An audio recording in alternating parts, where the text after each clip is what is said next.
The grand hall was silent, except for the faint echo of Lily's labored breathing. Her back screamed in pain, her knees raw and tender from hours spent scrubbing the marble floor until it gleamed like glass. With slow, deliberate movements, she collected the scattered coins, one by one, each penny destined to contribute to Florence's medications. Adam returned unexpectedly, pausing at the doorway of the hall. "Oh, look, Mother," he drawled, his voice dripping with disdain. "The poor thing is picking up coins. Didn't I tell you these people have no dignity?" His words reverberated through the empty space, followed by Dorothy's shrill laughter, a sound that cut deeper than any insult. When Lily finally managed to sit down to eat, hours had passed. Her hands trembled as she opened the simple lunchbox she'd brought from home, a piece of bread already hardened by time. The tantalizing aroma of grilled lobster wafted through the ventilation ducts, making her stomach churn painfully. Through the crack of the door, she could see the flurry of activity, the specially hired waiters bustling around Dorothy's lavish luncheon. "If I save up the money from Sunday's extra cleaning," Lily thought bitterly, biting into the dry bread, "maybe I can buy meat at the end of the month." Laughter from the dining room spilled into every corner of the house. She heard the clinking of expensive glasses and the soft clatter of silver cutlery against imported porcelain. The smell of lobster grew stronger, mingling with the rich scent of red wine. Dorothy had ordered a bottle that cost more than Lily's monthly salary. Her back still ached from the morning's work, but she knew she would need to clean everything again once the guests departed. En la búsqueda de una vida mejor, muchos de nosotros perseguimos un mundo libre de obstáculos, soñando con el trabajo perfecto, la relación ideal y un camino sin contratiempos. Pero la sabiduría estoica nos revela algo esencial. Una vida sin dificultades no solo es irrealista, también carece de sentido. El verdadero progreso, tanto personal como en nuestras relaciones, exige enfrentar y navegar por los desafíos. Piensa en un atleta. No se vuelve más fuerte levantando pesas ligeras. Crece gracias a la resistencia, las luchas y los momentos en los que siente que no puede seguir adelante. De manera similar, nuestro carácter se forja a través de las dificultades de la vida. Esas conversaciones difíciles que evitamos están construyendo nuestro coraje. Los proyectos desafiantes que parecen abrumadores están moldeando nuestra capacidad para resolver problemas. Y los reveses que parecen fracasos nos están enseñando a superar la adversidad. Las dificultades no solo nos muestran que, en una sociedad donde las relaciones románticas suelen verse como la máxima fuente de realización, es fascinante notar que algunas de las personas más reflexivas y exitosas eligen permanecer solteras. No están esperando pasivamente al partner perfecto. Por el contrario, han descubierto una verdad profunda. La verdadera satisfacción proviene del interior. Este principio, central en la filosofía estoica, les otorga la libertad de vivir la vida en sus propios términos. Completos e independientes. Hoy exploraremos por qué cada vez más personas abrazan la soltería no como un estado de soledad, sino como un camino deliberado hacia el crecimiento personal y la plenitud. Si esto resuena contigo, acompáñanos mientras desentrañamos cómo el estoicismo ofrece una guía poderosa para vivir una vida significativa, ya sea en solitario o en pareja. Primero, muchas personas que se inclinan hacia los principios estoicos eligen la soltería porque mantienen estándares excepcionalmente altos, tanto par. Her hands clenched tightly around her worn apron, trying to steady the tremor overtaking her body. In the center of the table, the lobster sat untouched, steaming delicately, while her own meal had consisted of nothing but a piece of hardened bread. "How will I tell my mother that we won't have money for the treatment?" she thought, tears beginning to form. With wobbly legs, Lily retreated to the kitchen, urgently needing to speak with Florence. Her hands shook so violently that she could barely dial the home number. The phone rang several times, but no one answered. A wave of panic washed over her. Her mother always picked up, even if it took a moment due to the wheelchair. She tried again. Still no response. "Where are you, Mom?" she muttered, fear gripping her chest. The noise of the guests filled the house once more, as though nothing had happened. Dorothy's laughter echoed loudly. She had likely already forgotten the towel incident. After all, it wasn't her who would bear the cost. The phone remained silent, amplifying Lily's anxiety. It was time for Florence's medication. She never missed calling to ensure her mother took the pills on schedule. "Please, Mom, answer," she whispered desperately, each failed attempt dragging the minutes out longer. Her thoughts became increasingly muddled. First, the strange vision she'd had that morning. Now, this inexplicable silence. The sharp ring of her cell phone startled her, causing her to drop the dish towel she'd been holding. It was a neighbor. "Lily, you need to come home now," the voice on the other end said urgently, tinged with mystery. Lily felt the blood freeze in her veins. The neighbor sounded nervous, her voice trembling slightly. What happened? "Is there a problem with my mother?" Lily asked, her heart pounding so fiercely it felt like it might burst from her chest. The neighbor hesitated before responding, her words sending a fresh wave of dread coursing through Lily. Florence needed her. With quick, silent movements, Lily gathered her belongings into her worn bag. "I'm going home now," she whispered into the phone, her heart racing erratically. The back kitchen had a service exit leading to a side street, a path Lily knew well. Sometimes she used it to slip away early and buy medicine for Florence. Her hands trembled as she unlocked the door, the fear of what awaited her at home outweighing even the terror of losing her job or facing Dorothy's wrath. As she stepped into the cool evening air, the weight of uncertainty pressed heavily on her shoulders. Whatever lay ahead, she knew one thing for certain. Florence came first. Florence needed her. With quick, silent movements, Lily gathered her belongings into her worn bag. "I'm going home now," she whispered into the phone, her heart racing erratically. The back kitchen had a service exit leading to a side street, a path Lily knew well. Sometimes she used it to slip away early and buy medicine for Florence.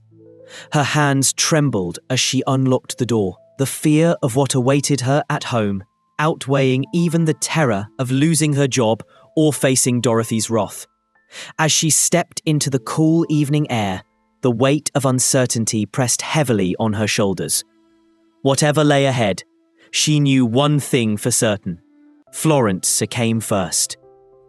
Imagina estar al borde de un vasto cañón y de repente darte cuenta de cuán pequeño eres. La mayoría de las personas se sentirían insignificantes, pero un estoico se sentiría libre.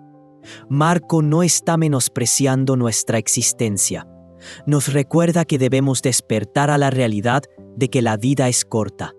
Perdemos tanto tiempo estresándonos por cosas que no importarán en una semana. La discusión que tuvimos con un amigo o la publicación en redes sociales que nos molestó.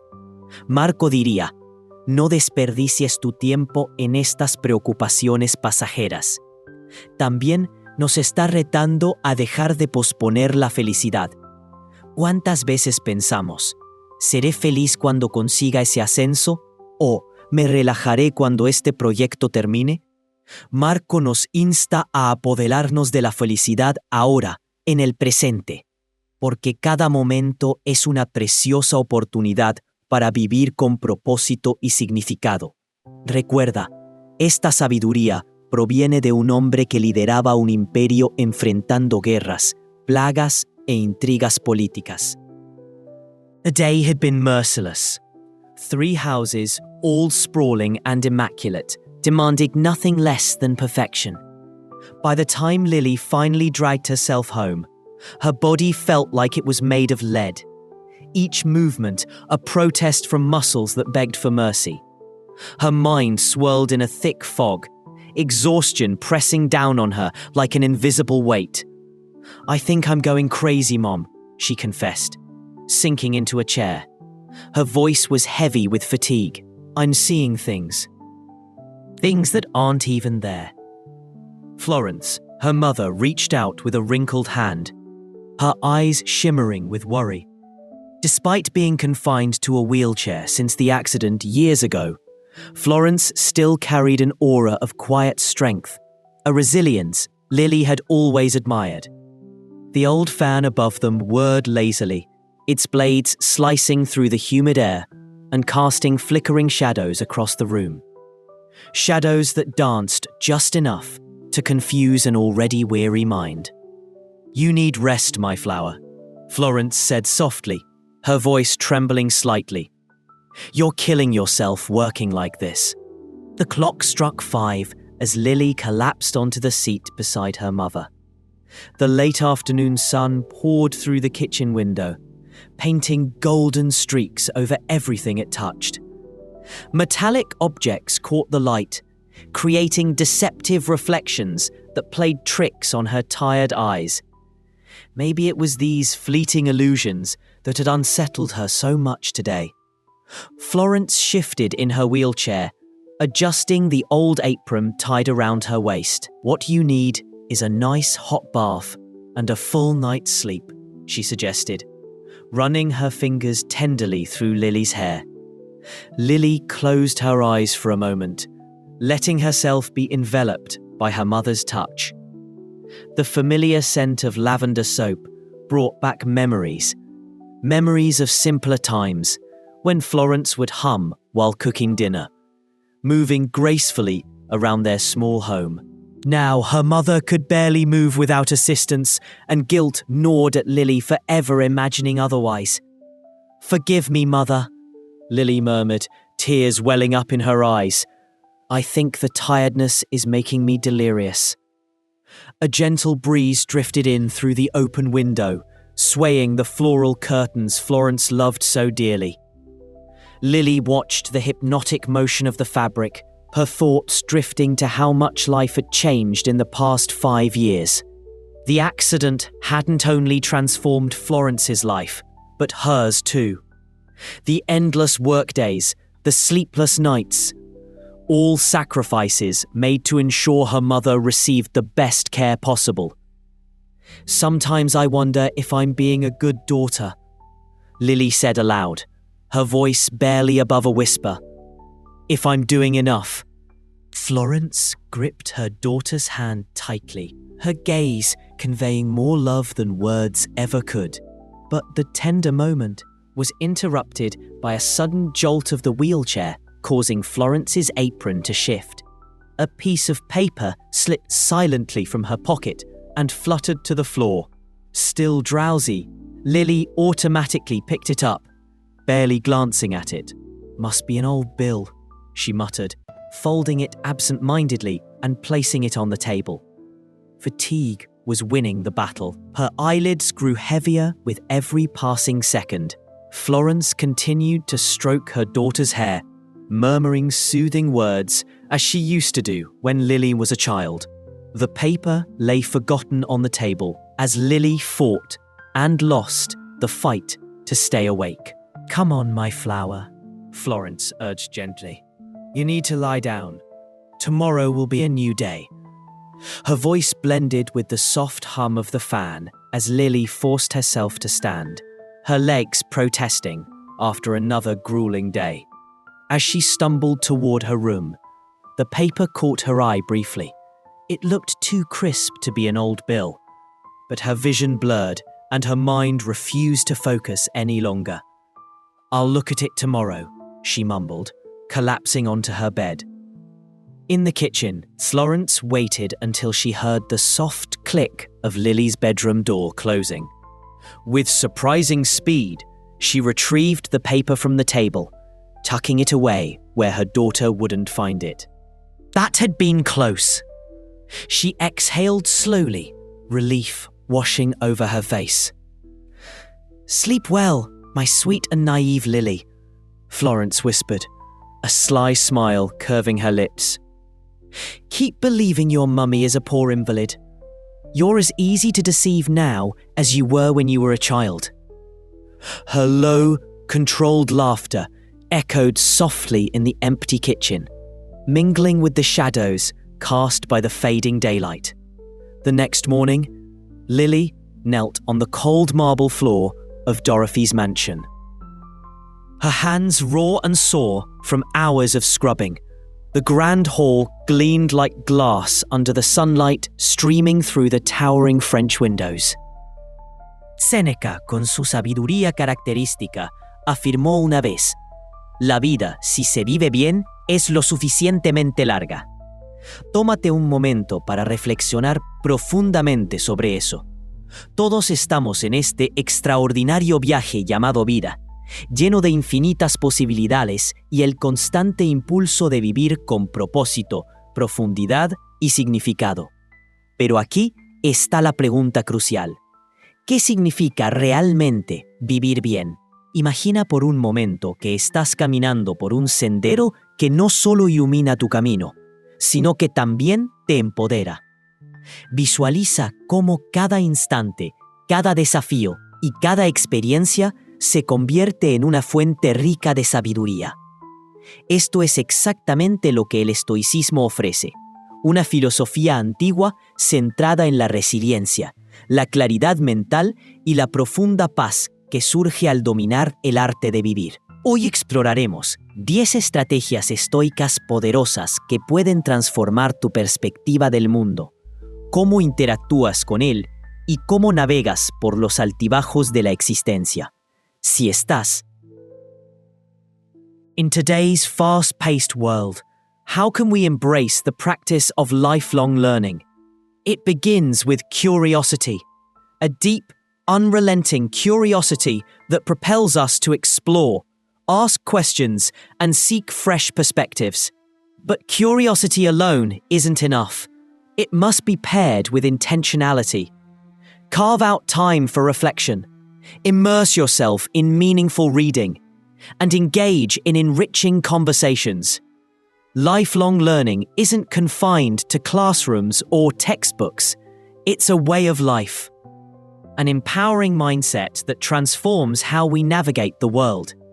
When you approach life with this perspective, learning becomes a powerful tool for personal growth. It equips you to face challenges with deeper insight and prepares you to adapt to whatever comes your way. By adopting these Stoic-inspired strategies, you're not just ready to weather life's inevitable storms. You're on a path toward profound self-transformation. Whether you're seeking resilience, inner peace, or clarity, Stoicism offers timeless wisdom for.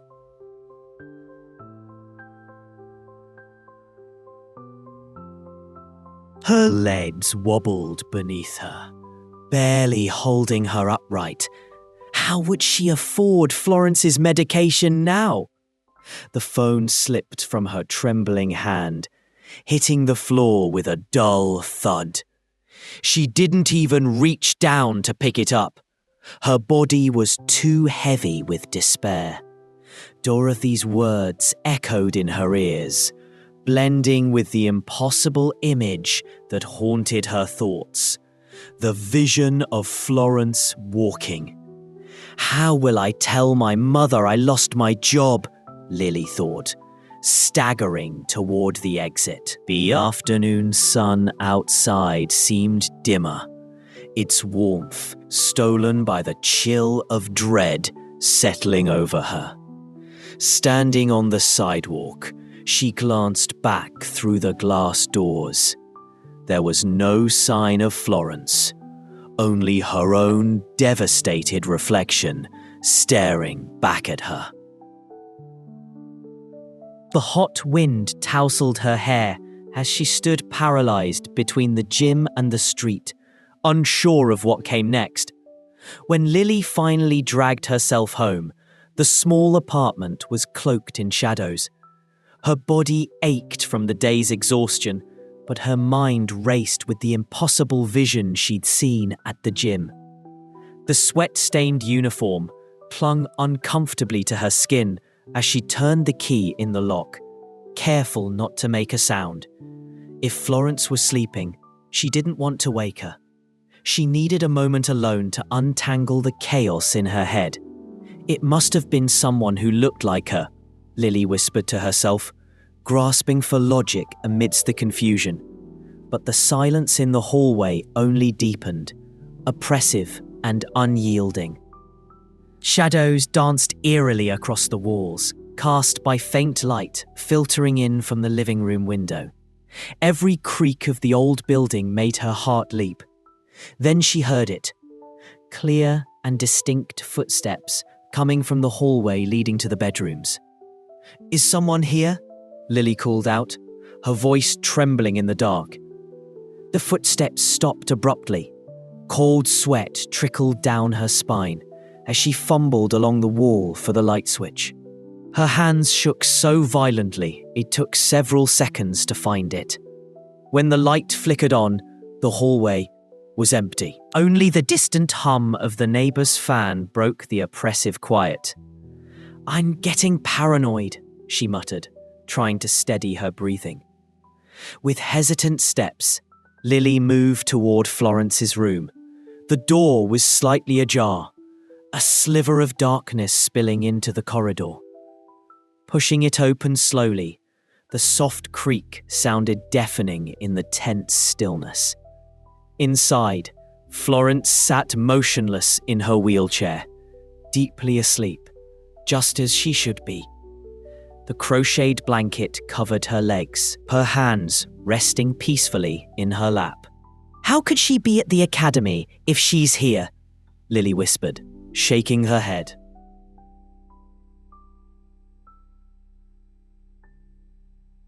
Deciding to retreat to her own room, she tried to calm her frayed nerves.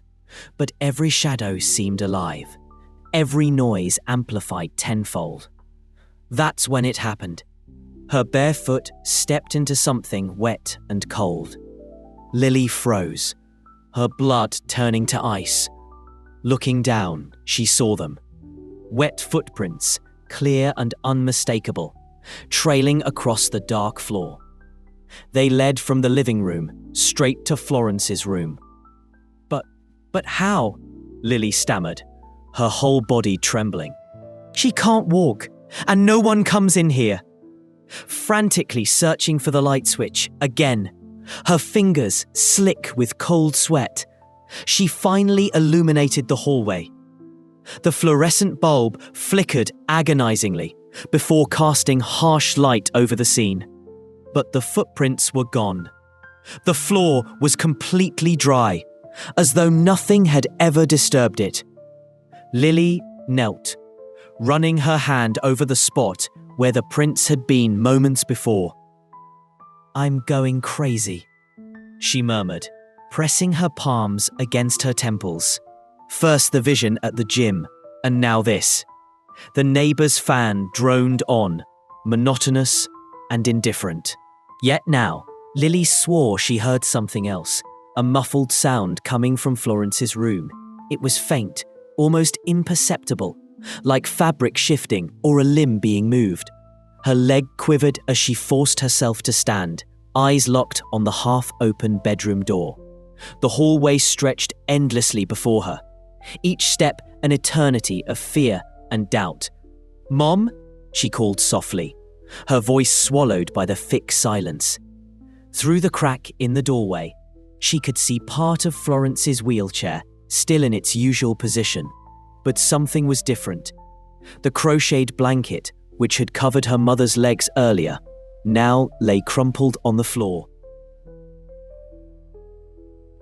How did the blanket fall if she can't move? The question hammered relentlessly in Lily's mind as she inched closer. A familiar scent filled the air. The same soap she'd smelled at the gym earlier. Recent, fresh, impossible. Lily froze midway down the hallway, her body paralyzed by terror. Shadows shifted on the walls, writhing like silent specters. "Something is very wrong here," she breathed, her voice barely audible. Was it pity? Her stomach churned at the thought. "I don't need anyone's pity," she muttered under her breath, swallowing hard.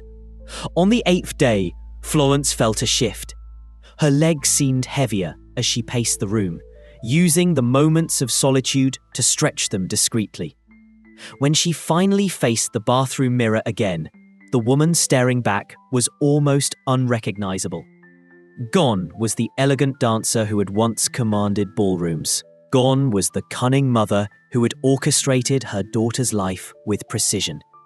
"Lily will come back," Florence whispered, clutching the edge of the sink. "She always comes back when I pretend to be worse."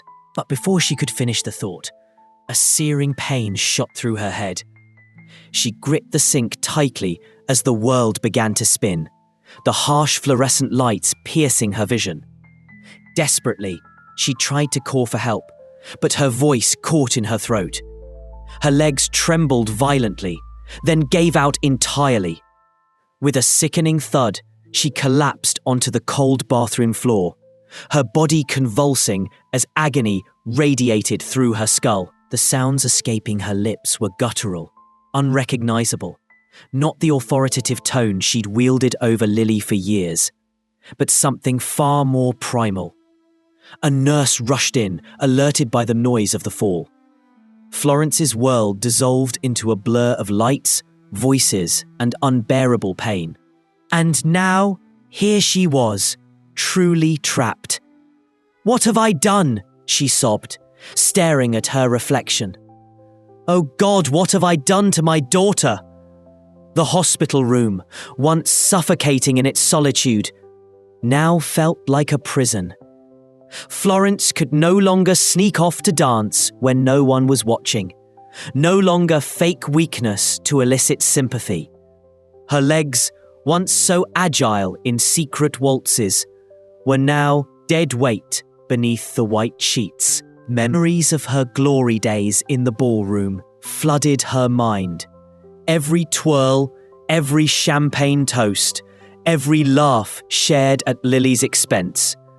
Now, those memories tasted like bile. "Please," she played silently, her voice trembling. "Let me feel my legs just one more time. I promise I'll never lie again." Remorse crashed over her in waves, drowning her in its intensity. She relived every moment of the past 5 years, every lie, every manipulation, every time she'd watched Lily humiliate herself to pay for treatments Florence didn't need. The weight of her guilt pressed against her chest until breathing became nearly impossible. Nurses came and went, making notes and checking vitals, but Florence barely noticed them. Her world had shrunk to this cruel twist of fate. In the darkness of the night, she called out softly, her voice breaking. The truth stung worse than any betrayal she'd imagined. Her mother hadn't just lied. She had stolen not only her money, but also her trust, her innocence, her very sense of self. Lily's vision blurred as she read the final lines. "I don't expect forgiveness, nor do I deserve it. But please know this. Despite all my flaws, I loved you in my own broken way. And if I could undo the pain I caused, I would. My greatest regret is not the life I lived, but the damage I inflicted on yours." The rhythmic beeping of the machines filled the silence as Lily lowered the letter, her body racked with sobs. In that moment, surrounded by the sterile hum of the hospital room, she realized the complexity of love and betrayal. Forgiveness wouldn't come easily. It might never come at all. But as she held her mother's trembling hand, she knew one thing for certain. Even in the face of unimaginable hurt, love remained. A first, complicated, imperfect, and achingly human. Patients and their families praised her ability to connect, to truly understand their struggles and needs. At home, Florence watched her daughter's growth with a mixture of pride and regret. "If I hadn't held you back with my lies for so long," she admitted one evening, "you could have achieved this much earlier." Trust between them was rebuilding slowly, piece by fragile piece. When Florence truly needed help, she hesitated to ask, determined to resolve things on her own first. Lily noticed these changes and sometimes had to insist on offering assistance. One night, while helping her mother with nighttime exercises, Florence confessed, "Sometimes I'm afraid to ask for anything, worried you'll think I'm slipping back into my old habits. It feels like walking on eggshells every day." As the months turned into a year, wounds began to heal. Lily was promoted to administrative coordinator at the rehabilitation center, her work earning recognition. At home, the bond between mother and daughter grew stronger, rooted in honesty and mutual respect. They weren't the same people they had been before the surgery. They were better. Together, they were learning to embrace a future filled with possibility, forgiveness, and love. Ask, explain by colleagues and patients alike. The once timid cleaner who scrubbed floors to make ends meet now walked the halls of the centre with confidence, her nameplate gleaming on the door of her office.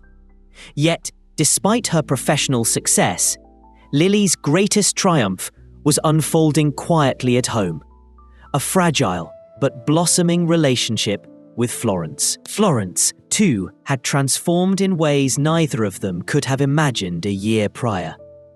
Her recovery wasn't just physical, it was emotional and spiritual. She no longer sought control through manipulation or guilt. Instead, she approached life and her daughter with humility and gratitude. Each morning, as sunlight streamed through the small apartment's windows, Florence would sit by the table, sipping tea and watching Lily prepare breakfast. There were still moments of tension, fleeting shadows of their past, but they navigated them together, learning to communicate openly rather than through veiled intentions. One evening, after a particularly grueling day at work, Lily returned home to find Florence sitting on the couch, knitting something small and delicate. It was an unusual sight. Her mother had never been one for hobbies before. Curious, Lily leaned over to see what she was making. "It's a scarf," Florence said softly, glancing up with a sheepish smile. "For you, I thought, maybe it's time I start doing things that matter." Lily blinked, caught off guard. For years, Florence's actions had revolved around herself, her needs, her desires, her schemes. But this was different. This was selfless. "Mom," Lily started, her voice thick with emotion. "You didn't have to do that." "I know," Florence replied, her hands trembling slightly as she worked the needles. "But I wanted to. You've done so much for me, Lily. More than I deserve. Maybe this is my way of saying thank you." Tears welled up in Lily's eyes, but she quickly wiped them away, not wanting to embarrass her mother. Still, the gesture lingered in her mind long after the moment passed. It wasn't just a scarf. It was a symbol of how far they'd come. As winter approached, Lily found herself reflecting on the journey they'd endured. The scars of their shared history hadn't disappeared entirely, but they had begun to fade, replaced by new memories built on trust and mutual respect. One chilly Saturday afternoon, while helping Florence practice walking up and down the stairs, a task that remained challenging even months later, Lily paused mid-step. "You're doing great, Mom," she encouraged, steadying Florence with a firm hand. "Just take your time." Florence chuckled weakly, leaning against the railing. "If someone had told me a year ago that I'd be grateful for your patience, I wouldn't have believed them." "Well," Lily teased gently, "maybe you've rubbed off on me more than I realized." They both laughed, the sound echoing through the stairwell. It was light, genuine, a stark contrast to the strained silences that used to fill their home. Later that evening, as they sat together under a blanket watching old movies, Florence turned to Lily with an uncharacteristic seriousness. "Do you think we'll ever completely heal from everything?" Lily considered the question, her gaze fixed on the flickering screen. "I don't know if completely is possible," she admitted, "but I think we're healing enough. And honestly, Mom, that's all I ever wanted, for us to try." Florence nodded slowly, her expression softening. "Then we'll keep trying, together." Spring arrived, bringing with it a sense of renewal. Lily celebrated her first anniversary at the rehabilitation center, with a small gathering organized by her co-workers. They presented her with a plaque engraved with the words, "For your dedication and compassion." As she held it in her hands, tears pricked her eyes, not because of the recognition, but because she finally felt worthy of it. Meanwhile, Florence continued to push herself, determined to reclaim her independence without falling back into old patterns. She volunteered at a local library, sorting books and assisting patrons. Though simple, the role gave her purpose and allowed her to connect with others in meaningful ways. One evening, as they prepared dinner side by side, Florence glanced at Lily with a playful smirk. "You know, I never thought I'd say this, but I'm proud of us." Lily grinned, tossing a pinch of flour at her mother. "Careful, Mom. Don't get too mushy on me." Florence laughed, brushing the flour off her sleeve. "Too late for that, sweetheart." In that moment, surrounded by the warmth of their tiny kitchen and the aroma of simmering soup, they realized something profound. Second chances weren't about erasing the past. They were about building a future strong enough to carry its weight. And though the road ahead would undoubtedly have its challenges, they faced it together, armed with love, forgiveness, and the unshakable belief that healing was always within reach. At home, the relationship between Lily and Florence began to find a new equilibrium. It wasn't the blind intimacy they once shared, far from it, but something deeper, more mature, built on stronger foundations. One evening, after an especially exhausting day, Florence surprised her daughter with a quiet admission. "You know," she said, her voice soft but sincere, "I prefer this honest relationship 1,000 times over, even if it's a little more distant, than all that closeness based on lies." Their routine evolved into something healthier, more balanced. Lily was no longer solely responsible for everything. Even with her limitations following the surgery, Florence took on the responsibilities she could manage. Bills were divided, decisions were shared, and most importantly, truth became a constant presence between them. Lily's work at the rehabilitation center opened new doors. She began giving talks to families of patients, sharing her experiences as both a caregiver and a professional. Over time, the emotional distance between mother and daughter started to shrink, not out of obligation or manipulation, but by mutual choice. Conversations grew deeper, more honest. Florence learned to respect her daughter's boundaries, understanding that trust, once broken, needs time to rebuild. On a sunny Sunday afternoon, as they prepared lunch together, Lily realized she no longer felt that familiar tightness in her chest when she saw her mother ask for help. Perhaps, she thought, true love is this, learning to trust again, even knowing you might get hurt. The most significant reflection of Lily's new life came unexpectedly. She was offered the chance to manage a brand new department at the rehabilitation center, with a salary she had never dreamed possible. When she told Florence the news, she braced herself for envy or resentment. Instead, she found only genuine pride shining in her mother's eyes. Florence embraced her tightly, whispering, "You achieved all this on your own, through your effort and strength. I only regret having delayed your journey for so long." In her new office, with its breathtaking view of the city, a sight she never imagined would belong to her, Lily glanced at a framed photo on her desk. It wasn't one of the old pictures, stained by years of unspoken truths and half-truths. This was a new photo, taken during a staff party at the rehabilitation center. On the back, in Florence's now shakier handwriting, were these words: "To my daughter, who taught me it's never too late to start over. Your forgiveness gave me more than just a second chance. It gave me the opportunity to learn how to truly love." Lily smiled, realizing something profound. Sometimes, fate has strange ways of teaching us its most valuable lessons. For her and Florence, it took the unraveling of a lie to pave the way for a new beginning. If this story resonated with you, we invite you to support our efforts by liking this video and subscribing to our channel. Your encouragement inspires us to keep crafting compelling narratives almost every day. Don't miss the next surprising tale waiting just around the corner.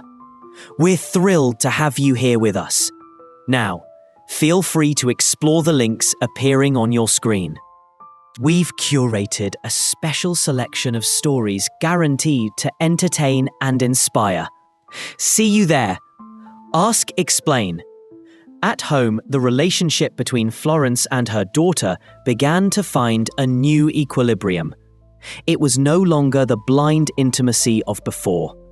Those days when closeness had been built on half-truths and unspoken fears, but something deeper, more mature, rooted in stronger foundations. One evening, after a particularly exhausting day, Florence surprised her daughter with a quiet admission. "You know," she said softly, "I prefer this sincere relationship 1,000 times over, even if it's more distant than all that closeness based on lies." Their routine settled into a healthier rhythm. Lily was no longer shouldering every responsibility alone. Florence, despite her limitations following surgery, took on what she could manage, helping with bills, sharing decisions, and contributing in ways that mattered. Most importantly, truth became a constant presence between them, a fragile yet unwavering thread weaving their lives back together. Lily's work at the rehabilitation center opened unexpected doors. She began giving talks to families of patients, sharing her experiences as both a caregiver and a professional. Her words resonated deeply with those who listened, offering not just advice, but hope. Over time, the emotional distance between mother and daughter began to shrink, not out of obligation or manipulation, but by mutual choice. Conversations grew richer, more honest. Florence learned to respect boundaries, understanding that trust, once broken, takes time to rebuild. One Sunday afternoon, as they prepared lunch together, Lily noticed something remarkable. The tightness in her chest, the one she used to feel whenever her mother asked for help, was gone. Perhaps true love, she thought, wasn't about never being hurt. Perhaps it was about learning to trust again, even knowing the risk of pain still lingered. The most significant reflection of Lily's new life came unexpectedly. An invitation to manage a brand new department at the rehabilitation center. The salary offer was beyond anything she'd ever dreamed possible. When she shared the news with Florence, she braced herself for envy or resentment. Instead, she saw only pride shining in her mother's eyes. Florence embraced her tightly, whispering, "You achieved all this on your own, through your effort and strength. I only regret having delayed your journey for so long." In her new office, with its breathtaking view of the city skyline, Lily paused to look at a photograph on her desk. It wasn't one of the old pictures stained by secrets and lies. It was a new one, taken during the staff party at the rehabilitation center. On the back, written in Florence's now shakier handwriting, were these words: "To my daughter, who taught me it's never too late to start over. Your forgiveness gave me more than just a second chance. It gave me the opportunity to learn how to truly love." Lily smiled, realizing something profound. Sometimes fate has strange ways of teaching us its most valuable lessons. For her and Florence, it had taken the unraveling of a lie to pave the way for a fresh beginning. If you enjoyed this story, we invite you to support our efforts by liking and subscribing. Your encouragement inspires us to keep crafting compelling narratives almost every day. Almost every day. Almost every day. Almost every day. Almost every day. Almost every